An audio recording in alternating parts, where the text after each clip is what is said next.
Hi friends, कैसे हो आप सब? बिल्कुल मस्त। और कैसे चल रही है आपकी पढ़ाई? देखो, आप सभी को पता है कि मैं यहाँ पर नेट जरा फर्स्ट पेपर और ज्योग्राफी दोनों की पूरे सिस्टमैटिक ढंग से क्लासेस चला रखा हूँ और टारगेट ले रखा हूँ कि आप सभी लोगों का JRF है, और वो भी इसी एग्ज़ाम में 2020 वाले इसी एग्ज़ाम में आपका JRF है। हमें नेट का टारगेट लेके तैयारी नहीं करनी है कि हमें नेट क्वालिफाई करना है, नहीं। नेट को भूलना है आपको कि हमें नेट तो चाहिए ही नहीं, हमें चाहिए केवल JRF। देखो, अब तक क्या था कि एग्ज़ाम के बारे में हम सब कंफ्यूज रहते थे कि पता नहीं इसका एग्ज़ाम कब होगा, इसकी एग्ज़ाम डेट कब आएगी, इसका एडमिट कार्ड कब डलेगा। और जब आप FB पर देखते होंगे ऐसा कुछ, या फिर YouTube पर देखते होंगे, उसका जब कमेंट पढ़ते होंगे, टेलीग्राम ग्रुप में देखते होंगे, तो वहाँ पर आपको ऐसा मोस्टली देखने को मिला होगा कि जैसे कोई कैंडिडेट बता दिया कि एग्ज़ाम कब होगा, तो वहाँ पर कुछ ऐसे सेंसिटिव कैंडिडेट थे जो वहाँ पर बोलते थे कि नहीं, ये अब की बार 2020 में केवल JRF का एक ही एग्ज़ाम होगा, ये वाला एग्ज़ाम दिसंबर में होगा, अब नहीं होगा, इसको दिसंबर के लिए पोस्टपोन कर दिया जाएगा, वो कर दिया जाएगा, वो कर दिया जाएगा। ऐसे वो लोग बोलते थे जो बहुत सेंसिटिव हैं। वो सेंसिटिव इस वजह से हैं, वो लोग एक्स्ट्रा दिमाग लगाते हैं। एक्स्ट्रा दिमाग कैसे? जैसे वो वहाँ पर क्या करते हैं, एक 5 शब्द लिखते हैं कि ये एग्ज़ाम 2020 में नहीं हो सकता, ये दिसंबर के लिए पोस्टपोन कर दिया गया है। अब हम क्या सोचते हैं, यार हो सकता है दिसंबर में भी हो सकता है, क्योंकि जून वाला था वो पोस्टपोन हो गया, अब दिसंबर में होगा, बीच में कहाँ से करवाएंगे। उन्होंने क्या लिखा है, केवल 5 शब्द लिखे हैं, और अब हम लोग उन लोगों के 5 शब्द सुन के कि ये एग्ज़ाम दिसंबर के लिए पोस्टपोन हो गया है, और अपनी जो पढ़ाई है उसको हम क्या कर देते हैं, डाउन कर देते हैं, वीक कर देते हैं, बिल्कुल ढीले पड़ जाते हैं कि यार नहीं होगा, यार कमेंट पढ़ा है मैंने, यार देख यूट्यूब पर भी कमेंट पढ़ा है, फेसबुक पर भी पढ़ा है, यूट्यूब पर भी वीडियो देखा था मैंने, फेसबुक पर भी देखा था कि ये एग्ज़ाम अब भी नहीं होने वाला है, ये एग्ज़ाम दिसंबर में ही होगा। तो देखो, मैं आपको 100% श्योर कह सकता हूँ, 100% कि ये जो एग्ज़ाम है वो होगा सितंबर में, फर्स्ट वीक में। कब होगा? सितंबर के फर्स्ट वीक में होगा, ये बिल्कुल 100% कह सकता हूँ। अब मैं उसका आपको कुछ प्रूफ देता हूँ। देखो, 30 जून को इसकी लास्ट डेट गई, क्या गई? 30 जून को इसको लास्ट डेट गई। इसको अब आगे एक्सटेंड नहीं किया गया, पोस्टपोन नहीं किया गया है, फिक्स 30 जून को इसकी लास्ट डेट गई। अब आप जब 2003 से लेकर, मेरे पास 2003 से लेकर पिछले साल 2003 से लेकर दिसंबर 2019 तक का रिकॉर्ड है। इस ईयर्स का मेरे पास पूरा रिकॉर्ड है कि कौन सा पेपर कब हुआ था और कितने टाइम बाद हुआ था। तो देखो, आप जब 2003 से लेकर दिसंबर 2019 तक का रिकॉर्ड देखोगे आप, तो उसमें आपको पता चलेगा कि जो फॉर्म की लास्ट डेट होती है, फॉर्म की लास्ट डेट होती है, उसके फिक्स 60 डेज बाद, कितने फिक्स 60 दिन बाद में एग्ज़ाम होना स्टार्ट हो जाता है। क्या हो जाता है? एग्ज़ाम होना स्टार्ट हो जाता है। फिक्स लास्ट डेट के फिक्स 60 डेज बाद एग्ज़ाम होना स्टार्ट हो जाता है। कल लास्ट डेट गई इसकी 30 जून, 30 जुलाई और 30 अगस्त। ठीक है, तो 30 अगस्त से पहले तो शायद होगा नहीं ये पेपर, शायद होगा नहीं, लेकिन फर्स्ट वीक ऑफ सितंबर ये पेपर 100% होगा। कब होगा ये पेपर? सितंबर के फर्स्ट वीक में 100% होगा ये पेपर। कोई भी कैंडिडेट नहीं है, कोई भी ऐसा चांस नहीं है कि ये पेपर सितंबर के फर्स्ट वीक में नहीं होगा, क्योंकि एक बार शायद 2013 या 14 में ऐसा हो चुका है जहाँ पर इस पेपर को एक्सटेंड किया गया था। देखो, मैं आपको बिल्कुल श्योर कंफर्म करके बताता हूँ वैलिड प्रूफ के साथ कि 2014 में ये पेपर दोबारा हुआ था, 2013 में हुआ था। बिल्कुल वैलिड प्रूफ दूंगा मैं आपको, वैसा कुछ नहीं बताऊंगा मैं कि चलो मैं अपने मन से बता दिया, मनगढ़ंत कहानी बता दी, ऐसा कुछ नहीं है। ये पेपर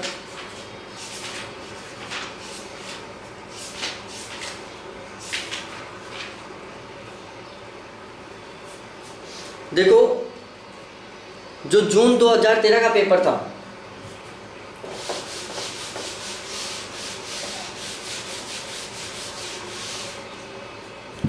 जो जून 2013 का पेपर था, यदि किसने दिया हो तो यह पुनः आयोजित हुआ था।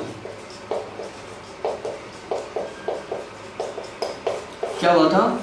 जून 2013 का पेपर पुनः आयोजित हुआ था। रेगुलर रूल था कि जून 2013 में पेपर होगा, लेकिन ये पुनः आयोजित हुआ। ये पेपर कुछ कारण थे जिनकी वजह से इसे दोबारा किया गया, और इस पेपर को दोबारा करवा के और उसके बाद भी वापस दिसंबर 2013 का पेपर करवाया गया। जून 2013 में पेपर दोबारा करवाया गया, उसके बाद दिसंबर 2013 में पेपर करवाया गया फिक्स डेट के अकॉर्डिंग। ठीक है, तो यदि ये सितंबर में पेपर होगा 100% होगा, तो दिसंबर का पेपर होने के पूरे चांसेस हैं। हो सकता है दिसंबर वाला पेपर जनवरी में हो जाए। कब हो जाए? जनवरी 2021 में हो जाए। लेकिन हमें इससे कुछ लेना देना नहीं है, इसको माइंड से हटा दो आप, इससे कुछ लेना देना नहीं है। चाहे ये पेपर मार्च में हो, चाहे जो सेकंड वाला पेपर है वो चाहे मार्च में हो, चाहे दिसंबर में हो, चाहे नवंबर में हो, चाहे अगस्त में हो, या फिर चाहे कभी भी हो, इसको आपको हटाना है। इसकी फीलिंग नहीं लेनी है कि दिसंबर वाला पेपर कब होगा, वो आगे होगा यार, उसका पता नहीं क्या होगा। लेकिन हमें फोकस करना है इस पेपर के ऊपर कि जो जून वाला पेपर था वो कब होगा। तो देखो पूरा रिकॉर्ड मैंने खुद आज 2 दिन से मैं ये रिकॉर्ड ही चेक कर रहा था कि लास्ट डेट कब जाती थी, उसके बाद पेपर कब होता था। पूरा रिकॉर्ड देखा है मैंने 2003 से लेकर दिसंबर 2019 तक का, जिसमें मैंने पाया है कि जो लास्ट डेट थी उसके 60 दिन बाद पेपर स्टार्ट हो जाता था। ठीक है, पेपर स्टार्ट हो जाता था कितने दिन बाद में? ओनली 60 दिन बाद में। फिक्स रूल है ये 2003 से लेकर, कोई भी चेंजिंग नहीं हुआ इस रूल में। और मोस्टली होता क्या है, मैं राजस्थान यूनिवर्सिटी का रूल बताता हूँ। राजस्थान यूनिवर्सिटी का इसमें भी क्या होता था, जैसे कोई पीजी फाइनल में है या फिर पीजी प्रीवियस में है, तो उनके जब एग्जाम कंप्लीट होते थे उसके 30 दिन बाद, मोस्टली 30 दिन बाद में नेट का एग्जाम होता था। कब होता था? 30 दिन बाद एग्जाम होता था। जैसे ही आज पीजी फाइनल के एग्जाम कंप्लीट हो गए, पीजी प्रीवियस के एग्जाम कंप्लीट हो गए, उसके समथिंग 30 दिन बाद में इसका पेपर हो जाता है। ये मैंने खुद ने एनालिसिस किया क्योंकि मैंने पीजी के साथ एग्जाम दिया है। मेरा पीजी के साथ 4 बार का एक्सपीरियंस है, उसको मैंने अच्छी तरीके से क्वालिफाई किया था। मेरा कभी भी कोई अटैम्प्ट खाली नहीं गया, पूरे हर बार मैंने कुछ ना कुछ लिया है, कभी नेट तो कभी जेआरएफ। तो इसलिए हमें क्या करना है, बिल्कुल प्रॉपरली तरीके से तैयारी करनी है। और देखो हमारा ये कर्तव्य है, क्या है, हमारी ये एक ड्यूटी है। क्या है? ड्यूटी है कि हमें पढ़ना है। क्या करना है? पढ़ना है। हमारी एक ड्यूटी है। क्या है? हमारी एक ड्यूटी है कि हमें पढ़ना है और हमें जेआरएफ लेना है। ठीक है, हमें पढ़ना है, हमें जेआरएफ लेना है, हमें एक्सक्यूज नहीं लेना है, बहाने नहीं बनाना है, बहाने नहीं बनाना है। इस शब्द को ध्यान रखो, एक्सक्यूज लाइफ में नहीं लेके आना है। जो एक्सक्यूज है, जो बहाने हैं, उसको हमें हमारी लाइफ में नहीं लेके आना है कि यार पहले मैं इस चक्कर में फंस गया, पता नहीं एग्जाम कब होगा, नहीं होगा, वरना मैं पढ़ लेता तो पता नहीं अब की बार हो जाता। ऐसा कोई एक्सक्यूज नहीं लेके आना है। हमें केवल पढ़ना है क्योंकि ये हमारी प्रेजेंट टाइम में ड्यूटी है। क्या है? ये हमारी ड्यूटी है। और कोई भी आदमी कितना ही इमरजेंसी काम होता है उसी दिन केवल अपनी ड्यूटी को छोड़ता है, बाकी वो चाहे लेट जाए लेकिन ऑफिस जाता है। जिस दिन लेट जाता है उस दिन लेट ऑफिस से आता है। ड्यूटी कोई भी कैंडिडेट एब्सेंट नहीं करता क्योंकि उसे सैलरी कटने का डर रहता है, उसे अपनी ड्यूटी फॉलो करने का डर रहता है कि मैं मेरी ड्यूटी रेगुलर जाऊँ। बॉस का डर रहता है, बहुत सारे डर रहते हैं, लेकिन कैसे भी करके वो ड्यूटी रेगुलर जा रहा है। हमें बिल्कुल उसी तरीके से पढ़ना है। ये प्रेजेंट टाइम में हमारी ड्यूटी है पढ़ना। इसे हमें किसी भी डर को बनाओ, आप कोई सा भी डर बनाओ, किसी भी तरीके का डर बनाओ और अपना रेगुलर लाओ कि हमें रेगुलर पढ़ना है। और ध्यान रखो 10 से 15 दिन बाद 10 से 15 दिन में, बाद नहीं 10 से 15 दिन में एनटीए अपनी ऑफिशियल वेबसाइट के ऊपर डाल देगा कि पेपर कब होगा। दूसरा लॉजिक बताता हूं मैं कि जो आईआईटी पीएमटी का पेपर होता है, किसका, आईआईटी और पीएमटी का पेपर, आपने नाम सुना होगा आईआईटी AIPMT, ठीक है, ये आपने नाम सुना होगा। दो पेपर, ये एमबीबीएस के लिए होता है और ये आईआईटी कॉलेज के लिए होता है, आईआईटी NITs के लिए होता है, ठीक है। और ये दोनों पेपर कौन कराता है, एनटीए करवाता है ये दोनों पेपर, ठीक है। और 2 साल से करवा रहा है एनटीए दोनों पेपर। तो आप 2019 का देख लो रिकॉर्ड या दिसंबर 2018 का रिकॉर्ड देख लो। उसमें क्या होता है, पहले आईआईटी का पेपर करवाता है, उसके बाद पीएमटी का पेपर करवाता है। सबसे पहले आईआईटी का पेपर, उसके बाद पीएमटी का पेपर, उसके बाद नेट का पेपर करवाता है। किसका करवाता है, उसके बाद नेट का पेपर करवाता है। सबसे पहले आईआईटी, फिर पीएमटी, फिर नेट का पेपर करवाता है। अब जो आईआईटी का पेपर है वो 18 से 22 जुलाई के बीच में होगा। आईआईटी के एग्जाम की डेट डल चुकी है, बिल्कुल फिक्स हो चुका है कि आईआईटी का जो पेपर है वो 18 से 22 जुलाई के बीच में होगा। उसके बाद पीएमटी का पेपर होगा। आईआईटी का जैसे कंप्लीट होगा उसके बाद पीएमटी का पेपर होगा। और पीएमटी के और नेट के पेपर में समथिंग 15 दिन का अंतर रहता है। कितना अंतर रहता है, 15 दिन का अंतर रहता है। पीएमटी के पेपर के जस्ट बाद 15 दिन बाद में नेट का पेपर होता है। तो आप ध्यान रखना, आईआईटी के पेपर की डेट फिक्स हो चुकी है, पीएमटी के पेपर की डेट फिक्स हो चुकी है। अभी बचा हुआ है नेट के पेपर डेट फिक्स करना है एनटीए को, जो 10 से 15 दिन के अंदर अंदर, कितने, मैक्सिमम 15 दिन मानो, 15 दिन के अंदर अंदर आपको ऑफिशियल वेबसाइट के ऊपर नेट की एग्जाम डेट मिल जाएगी। और वो एग्जाम डेट आपको मिलेगी सितंबर में। 100% पेपर सितंबर में होगा, इसमें कोई चांसेस नहीं है, क्योंकि आपको आज से 60 दिन की तैयारी का टाइम मिल रहा है। आईआईटी और पीएमटी के पेपर हो रहे हैं, ठीक है। तो ये ध्यान रखो, 60 दिन का अपना टारगेट बनाओ और 60 दिन में जेआरएफ का टारगेट लेके चलो। आज से यदि आप स्टडी स्टार्ट कर रहे हो, आज आप 0 लेवल पर हो, 0 लेवल पर, ठीक है, और आपको जेआरएफ लेना है, आप 100% ले सकते हो। क्या कर सकते हो, 100% ले सकते हो मात्र 60 दिन में। कितने में, मात्र 60 डेज में। क्योंकि लोग 60 दिन में यूपीएससी प्री निकाल देते हैं, उसके बाद मेंस की तैयारी करते हैं, मेंस निकालते हैं, फिर इंटरव्यू तैयारी करते हैं, इंटरव्यू निकालते हैं, और 1 साल के अंदर वो यूपीएससी ऑफिसर बन जाते हैं, ठीक है।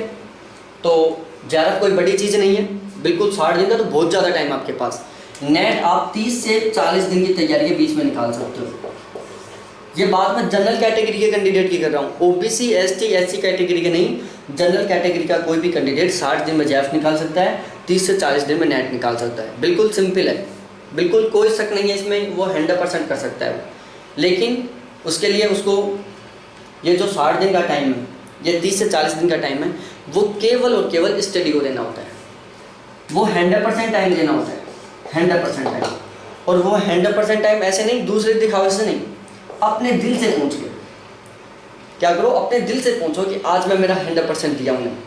सुबह 7 बजे उठो, 8 बजे उठो, 4 बजे उठो, किसी भी तरीके से उठा अपना टाइम टेबल के अकॉर्डिंग, और शाम को जब सो उससे पहले अपने दिल से खुद से पूछो कि आज मैं क्या जेआरएफ के लिए तैयारी सही से किया हूँ।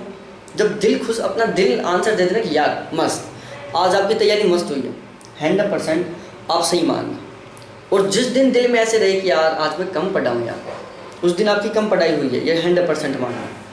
क्योंकि जब हम अपना टारगेट कंप्लीट कर लेते हैं, बहुत ज़्यादा पढ़ते हैं, तो शाम को खुशी आ जाती है चेहरे के ऊपर, चेहरे पर भी खुशी रहती है, दिल भी खुश रहता है कि आज मैं बहुत सेकंड से पढ़ा हूँ। तो देखो 60 दिन का टाइम टेबल बनाओ, आज ही नोट करो टाइम टेबल, एक खाली पेज लो, उसमें आप ये फिक्स करो कौन कौन सी बुक पढ़नी है। मैं अभी दूसरा वीडियो अपलोड करने वाला हूँ जिसमें मैं 60 दिन का आपको स्ट्रेटेजी बताऊँगा कि आपको 60 दिन में कैसे पढ़ना है। क्या करूँगा मैं, 60 दिन की स्ट्रेटेजी बनाऊँगा। मैं अभी एक वीडियो बनाने वाला हूँ इसके जस्ट बाद में। उससे पहले मैं 90 डेज़ की स्ट्रेटेजी बताई थी, लेकिन 90 डेज़ वाली स्ट्रेटेजी तो फेल हो चुकी है, क्योंकि ये लॉकडाउन की वजह से तो मैं अभी नेक्स्ट वीडियो बनाने वाला हूँ 60 दिन की स्ट्रेटेजी का, 60 दिन में जेआरएफ कैसे पास करें। और ये मेरी अकेले की स्ट्रेटेजी नहीं है कि मैंने कैसे फॉलो किया था, क्या किया था। मेरे फ्रेंडशिप सर्कल में 10 कैंडिडेट थे जिनका जेआरएफ है, और वो भी जॉब प्रोफेशन, और वो भी पीजी के साथ 60 डेज में। क्योंकि एमए के, अब आपको भी पता है, जो जोन वाला सेशन होता है उसमें क्या होते हैं, एमए के एग्ज़ाम चलते हैं। जोन वाले सेशन में सभी के एमए के एग्ज़ाम चलते हैं, और एमए वाले एग्ज़ाम समथिंग 30 से 45 दिन के बीच में चलते हैं। और उसके बाद 1 से 1.5 महीने का टाइम मिलता है। जब एमए के एग्ज़ाम कंप्लीट हो जाते हैं उससे 1.5 महीने के समथिंग का टाइम मिलता है बिल्कुल प्रॉपर तरीके से तैयारी करने का। और हम लोगों ने एमए का एग्ज़ाम भी दिया, इन 10 के 10 कैंडिडेट ने, मेरे फ्रेंड्स थे ये सारे 10 दिन का एमए का एग्ज़ाम भी दिया, और 10 के 10 कैंडिडेटों ने जेआरएफ भी किया, जिसमें बहुत से कैंडिडेट थे जिनके फर्स्ट पेपर का 76 प्लस स्कोर था। कितना? 76 प्लस। मेरा ज्योग्राफी का 76% स्कोर था। मेरा ज्योग्राफी का 76% था। बहुत से कैंडिडेट था जिनके फर्स्ट पेपर का 76% प्लस का स्कोर था। ठीक है, मेरा फर्स्ट पेपर का 72% स्कोर मिला है। केवल जून वाले सेशन की बात बता रहा हूँ मैं, दिसंबर वाले की नहीं। दिसंबर वाले में तो सभी को प्रॉपर टाइम मिलता है, पीजी करने वालों को भी, वैसे भी साथ ही साथ में कॉलेज भी जाना होता है, कॉलेज का भी पढ़ना होता है जून वाले सेशन में।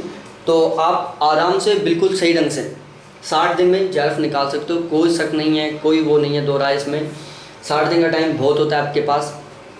आप आज ही स्ट्रेटेजी फॉलो करो, मैं भी बनाने वाला हूँ उसकी। 60 दिन में आपको कैसे पढ़ना है, क्या पढ़ना है, कितना कब पढ़ना है, कौन सा टॉपिक कब पढ़ना है, कौन सा टॉपिक कौन सा छोड़ना है, आपको कौन सी बुक पढ़नी है, कौन सी बुक छोड़नी है। मार्केट में फर्स्ट पेपर की आपको 100 के आस 30-40 बुक तो मिल ही जाएंगी। 30 से 40 के बीच में आपको फर्स्ट पेपर की बुक मिल जाएंगी, लेकिन उसमें केवल 2 बुक है। कितनी? केवल 2 बुक है जो बहुत बेस्ट है, बहुत बेस्ट है। ठीक है, और एक बुक ओल्ड पेपर की, old paper plus old paper, एक बुक इनकी बेस्ट है। तो मैं अब भी आपके साथ शेयर करने जा रहा हूँ कि आपको फर्स्ट पेपर के लिए कौन सी ये 2 बुक पढ़नी चाहिए और कौन से ओल्ड और सोल्ड पेपर पढ़ने चाहिए। क्योंकि मेहनत करने से मतलब नहीं है कि हम मेहनत कर रहे हैं 10 से 12 घंटे, नहीं, हमें स्मार्ट स्टडी करनी है। क्या करना है? स्मार्ट स्टडी करना है। स्मार्ट स्टडी का मतलब होता है हमें केवल सेलेक्टेड कंटेंट पढ़ना है जो एग्जाम के पर्पज से इम्पोर्टेंट है। वैसे तो आप बहुत सारा बीएड में चलता है, teaching research aptitude, teaching aptitude शायद कंफर्म नहीं है मेरे को। इन्वायरमेंट के आपको अलग से बुक मिल जाएगी, कंप्यूटर के अलग से मिल जाएगी, डीआई के अलग से मिल जाएगी, रीजनिंग लॉजिकल रीजनिंग के अलग से मिल जाएगी, करंट के लोग रेगुलर वीडियोस डाल रहे हैं उनकी बुक मिल जाएगी, और हाई एजुकेशन की आपको बुक मिल जाएंगी बहुत सारी। वैसे तो बहुत सारा कंटेंट है, पढ़ते रहो। हर बुक में ध्यान रखना, हर बुक केवल 18% कॉपी करती है। 18% से ज़्यादा कॉपी करते कॉपीराइट का रूल लग जाता है। 18% से ज़्यादा जैसे कॉपी होते हैं कॉपीराइट का रूल लग जाता है, इसलिए केवल 18% तक ही आप कॉपी कर सकते हो, बाकी का डिफरेंट रहता है, चाहे वो लैंग्वेज डिफरेंट हो, चाहे वो कंटेंट डिफरेंट हो। तो ये ध्यान रखना। मैं जो वीडियो बनाने वाला हूँ उनको देखना। इसके अलावा जो 60 दिन की स्ट्रेटेजी है, इसको बहुत बेस्ट तरीके से फॉलो करवाने के लिए, आपका 70% प्लस का स्कोर करवाने के लिए मैं एक व्हाट्सएप ग्रुप बना रखा हूँ। क्या बना रखा हूँ? व्हाट्सएप ग्रुप, जिसके नंबर है 7891350470। इस मेरे व्हाट्सएप ग्रुप में जरूर जुड़ो। इसका जो लिंक है मैं आई टैग में दे दूँगा। किस में दे दूँगा? आई टैग में।